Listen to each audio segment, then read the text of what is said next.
ಪಾತಾಳ ಲೋಕದ ಬಲವು ಅದನ್ನು ಸೋಲಿಸಲಾರದು. ಪರಲೋಕ ರಾಜ್ಯದ ಬೀಗದ ಕೈಗಳನ್ನು ನಿನಗೆ ಕೊಡುವೆನು. ಅಪೊಸ್ತಲರ ಕೃತ್ಯಗಳು 2ನೇ ಅಧ್ಯಾಯ 41ನೇ ವಚನ. ಹೀಗೆ ಯೆರೂಸಲೇಮಿನಲ್ಲಿ ಪಂಚಾಮೃತಮ ಹಬ್ಬದ ದಿನದಂದು ಪೇತ್ರನ ಪ್ರಸಂಗದಲ್ಲಿ ಅವನ ಮಾತಿಗೆ ಒಪ್ಪಿಕೊಂಡವರು ದೀಕ್ಷಾ ಸ್ನಾನ ಮಾಡಿಸಿಕೊಂಡರು. ಆ ದಿವಸ ಸುಮಾರು 3,000 ಜನರು ಅವರಲ್ಲಿ ಸೇರಿದರು. ಹೀಗೆ ಯೆರೂಸಲೇಮಿನಲ್ಲಿ ಪಂಚಾಮೃತಮ ಹಬ್ಬದ ದಿನದಂದು ಕ್ರಿಸ್ತಶಕ 33ರಲ್ಲಿ ಸಭೆ ಸ್ಥಾಪನೆಯಾಯಿತು. ಇದೇ ವಾಕ್ಯಾನುಸಾರವಾದಂತಹ ಸಭೆ, ಸತ್ಯವಾದಂತಹ ಸಭೆ, ಕ್ರಿಸ್ತನು ಕಟ್ಟಿದಂತಹ ಒಂದೇ ಒಂದು ಸಭೆ, ಅದೇ ಕ್ರಿಸ್ತನ ಸಭೆ. ಎಲ್ಲರಿಗೂ ವಂದನೆಗಳು. ಆದಿಕಾಂಡ ಬರೆದ ಪುಸ್ತಕ 1ನೇ ಅಧ್ಯಾಯದಿಂದ 5ನೇ ವಚನವರೆಗೆ. ಆದಿಯಲ್ಲಿ ದೇವರು ಆಕಾಶವನ್ನು ಭೂಮಿಯನ್ನು ಉಂಟು ಮಾಡಿದನು. ಭೂಮಿಯು ಕ್ರಮೇಣದೆಯೂ ಬರಿದಾಗಿಯೂ ಇತ್ತು. ಆದಿಸಾಗರದ ಮೇಲೆ ಕತ್ತಲಿತ್ತು. ದೇವರ ಆತ್ಮವು ಜಲಸಮೂಹಗಳ ಮೇಲೆ ಚಲಿಸಿತು. ಆಗ ದೇವರು ಬೆಳಕಾಗಲಿ ಅನ್ನಲು ಬೆಳಕಾಯಿತು. ಆ ಬೆಳಕನ್ನು ಒಳ್ಳೆಯದೆಂದು ನೋಡಿ ಬೆಳಕಿಗೆ ಒಲೆಯೊಂದು ಕತ್ತಲಿಗೆ ಏರುಳಂತೆ ಹೆಸರಿಟ್ಟನು. ಹೀಗೆ ಸಾಯಂಕಾಲವು ಪ್ರತಿಕಾಲವು ಆಗಿರುವುದನ್ನು ಇತ್ತು. ಮಾವೆಯ ಅಳತೆ 300 ಮೊಳ ಉದ್ದ, 50 ಮೊಳ ಅಗಲ, 30 ಮೊಳ ಎತ್ತರ. ವಂದನೆಗಳು. ಯೇಸು ಕ್ರಿಸ್ತ ನಾಮದಲ್ಲಿ ವಂದನೆಗಳು. ಜ್ಞಾನೋಕ್ತಿಗಳು 4ನೇ ಅಧ್ಯಾಯ 1ನೇ ವಚನದಿಂದ 3ನೇ ವಚನ.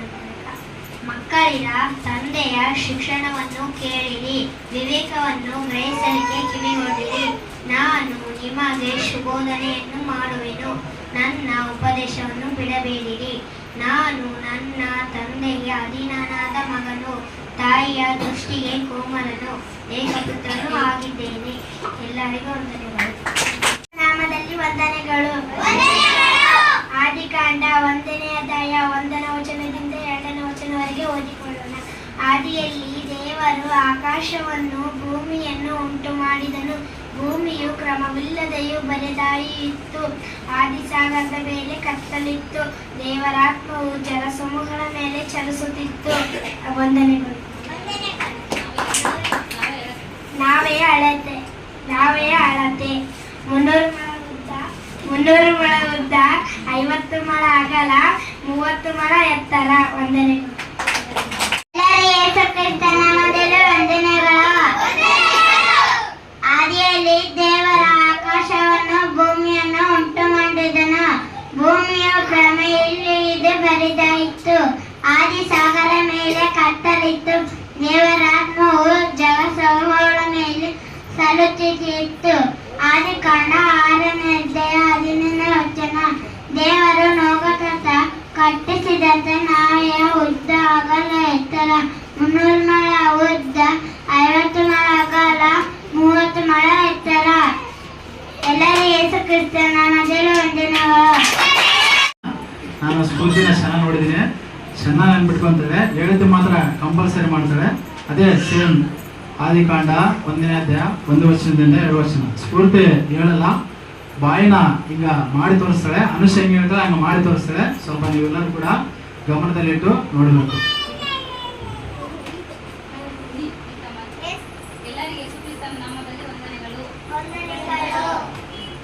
ಆದಿಯಲ್ಲಿ ದೇವರು ಆಕಾಶವನ್ನು ಭೂಮಿಯನ್ನು ಉಂಟು ಮಾಡಿದನು.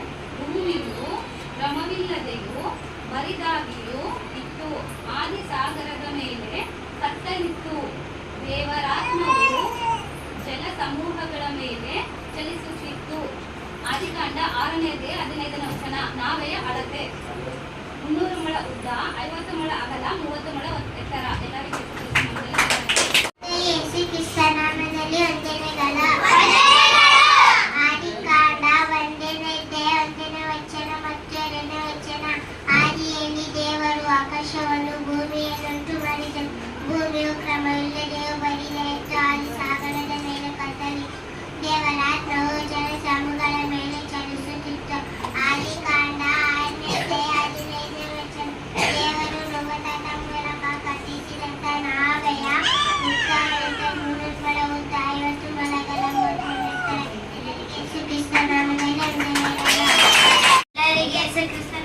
ವಂದನೆಗಳು. ವಾಕ್ಯ ಕಂಠನೆ ಧ್ಯಾನಿಸೋಣ. ಸನ್ಮಾರ್ಗದವರು ದುರ್ಮಾರ್ಗದವರು ಇವರ ವ್ಯತ್ಯಾಸ. ಕೀರ್ತನೆ 1ನೇ.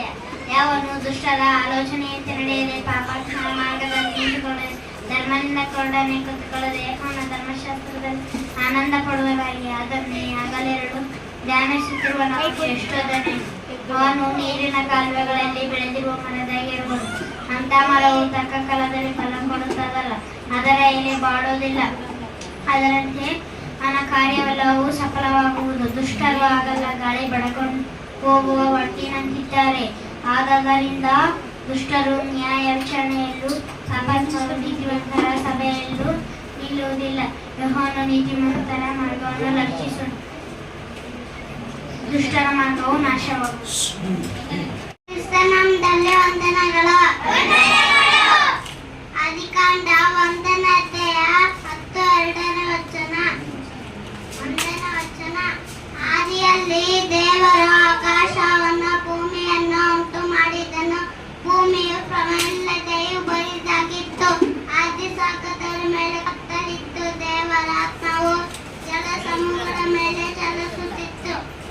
ಆದಿಕಾಂಡ 6ನೇ ಅಧ್ಯಾಯ 15ನೇ ವಚನ. ದೇವರು ನೋಟದ ಮೂಲಕ ಕಟ್ಟಿಸಿದಂತ ನಾವೇ ಉದ್ದ ಅಗಲ ಎತ್ತರ 300 ಮೊಳ ಉದ್ದ, 50 ಮೊಳ ಅಗಲ, 30 ಮೊಳ ಎತ್ತರ. ಎಲ್ಲರಿಗೆ ಕ್ರಿಸ್ತ ನಾಮದಲ್ಲಿ ವಂದನೆಗಳು. ಕ್ರಿಸ್ತ ನಾಮದಲ್ಲಿ ವಂದನೆಗಳು. ಆದಿಕಾಂಡ 1ನೇ ಅಧ್ಯಾಯ 1ನೇ ವಚನ. ಆದಿಯಲ್ಲಿ ದೇವರ ಆಕಾಶವನ್ನು ನೋಡಿದನು. ಭೂಮಿಯ ಕ್ರಮ ಇಲ್ಲದೆಯೂ ಬರಿದಾಯಿತು. ಆದಿಸಾಗರದಲ್ಲಿ ಕತ್ತಲಿತ್ತು. ದೇವರ ಜಲ ಸಮೂಹದಲ್ಲಿ ಚಲಿಸುತ್ತಿತ್ತು.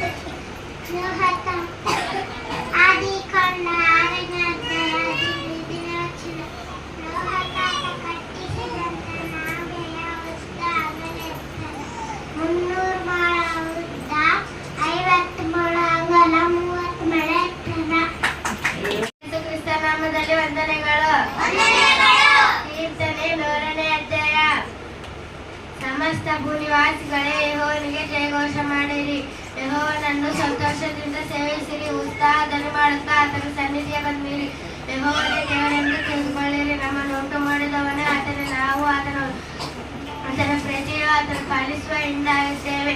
ಕೃತಜ್ಞತೆ ಸ್ತುತಿಯೊಡನೆ ಆತನ ಮಂದಿರ ದ್ವಾರಗಳಿಗೂ ಕೀರ್ತನೆಯೊಡನೆ ಆತನ ಅಂಗಳಗಳಿಗೂ ಬಂದಿರಿ. ಆತನ ಉಪಕಾರ ಸ್ಮರಿಸಿರಿ. ಆತನ ನಾಮವನ್ನು ಕೊಂಡಾಡಿರಿ. ಯೆಹೋವನು ಒಳ್ಳೆಯವನು,